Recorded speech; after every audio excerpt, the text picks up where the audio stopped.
Il s'est enfui. Il avait 17 procédures judiciaires. Il avait fait de la prison. Quand les policiers le poursuivent parce qu'il s'enfuit. Il n'était pas venu pour lui, il était venu pour un de ses frères. Pour son frère, parce que le poursuivent. Il y a dans cette fratrie.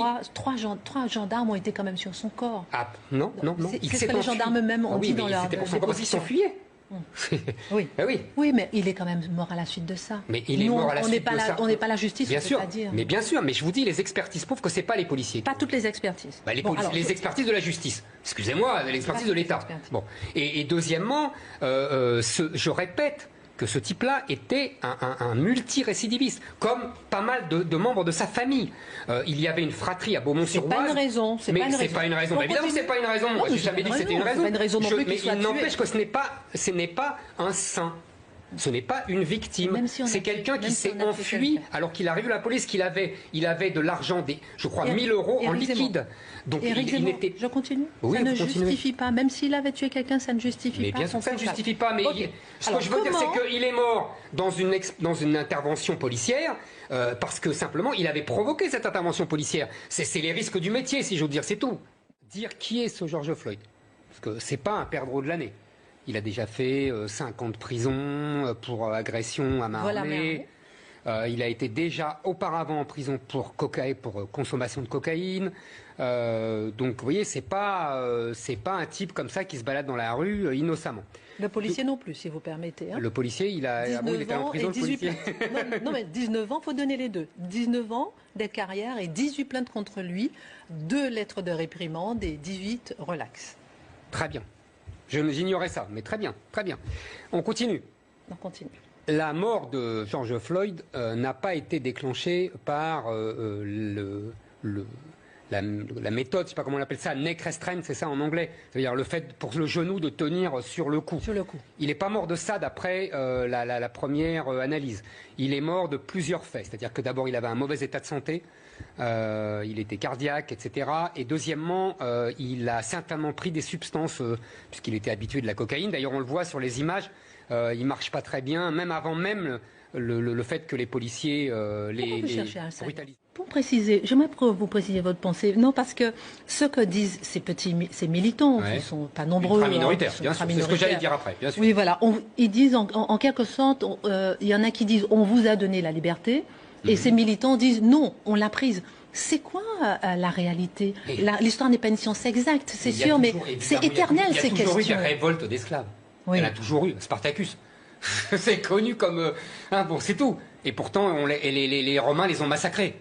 Donc on a toujours les moyens de massacrer les révoltes d'esclaves. Est-ce qu'on reconnaît assez cette révolte qui a aidé, qui a précipité à l'abolition? C'est ce que demandent ces militants. Mais dans ce cas-là, je vous dis, il faudrait reconnaître toutes les révoltes de tous les esclaves, y compris les blancs, y compris tous les esclavagistes. C'est sans fin comme histoire. Mais je veux bien, mais on ne fonde pas une identité sur l'esclavage. Reconnaître Haïti, c'est reconnaître cette sortie de l'esclavage. Puisque ce sont eux qui ont été le premier peuple noir à sortir de ce système et donc à se gouverner. Voilà. Toussaint Louverture. Et à vaincre une armée blanche. Absolument. Ah oui, l'armée qui était décimée par la maladie.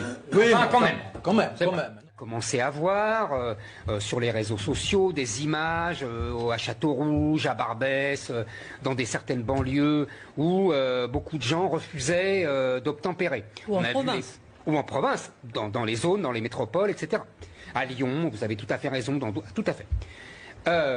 Et là, je me suis un peu renseigné, j'ai des policiers qui m'ont expliqué, par exemple, à Nogent-sur-Oise, ça fait 2 jours successifs qu'il y a des gens qui sont nombreux, en particulier des Africains, et qui font des barbecues.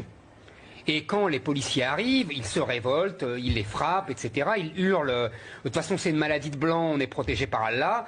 Et donc il faut, je vous assure, je le tiens officiellement de policier, et non, il faut qu'ils mettent les casques, qu'ils les frappent, etc. Enfin, Alors je pense, je ne sais pas si il y a eu un papier hier ou avant-hier, je ne sais plus, de Dominique Strauss-Kahn, un long papier dans lequel il craignait une vague migratoire inédite, encore plus massive qu'en 2015. Si, évidemment, l'épidémie atteignait l'Afrique et que, vu qu'il n'y a pas de services de santé adaptés à ce genre d'épidémie, les gens fuiraient et ils fuiraient vers l'Europe. Donc je pense que le but, c'est ça, c'est d'éviter cette vague migratoire massive. Je pense que, pourquoi pas réduire les dettes, sauf que les Français qui ont entendu ça, ils ont certainement pensé qu'ils préféreraient qu'on réduise leurs dettes à eux, qu'on supprime leurs dettes à eux. Enfin bon, pourquoi pas? Mais moi, ce que j'aurais aimé, c'est qu'en échange, on demande quelque chose aux chefs d'État africains. Par exemple, signer les certificats de nationalité, vous savez, pour reprendre leurs clandestins. Ou des engagements sur la maîtrise de la natalité. Vous voyez, des choses simples ou compliquées. Mais pas qu'on annule leurs dettes comme ça gratuitement sans qu'ils ne donnent rien en échange. On en est à des Blancs qui s'agenouillent devant les Noirs. On en est là aux États-Unis. Avec devant les Noirs, excusez-moi. Qui veulent l'humanité. Ils leur demandent pardon. Oui, mais on en est là. Des Blancs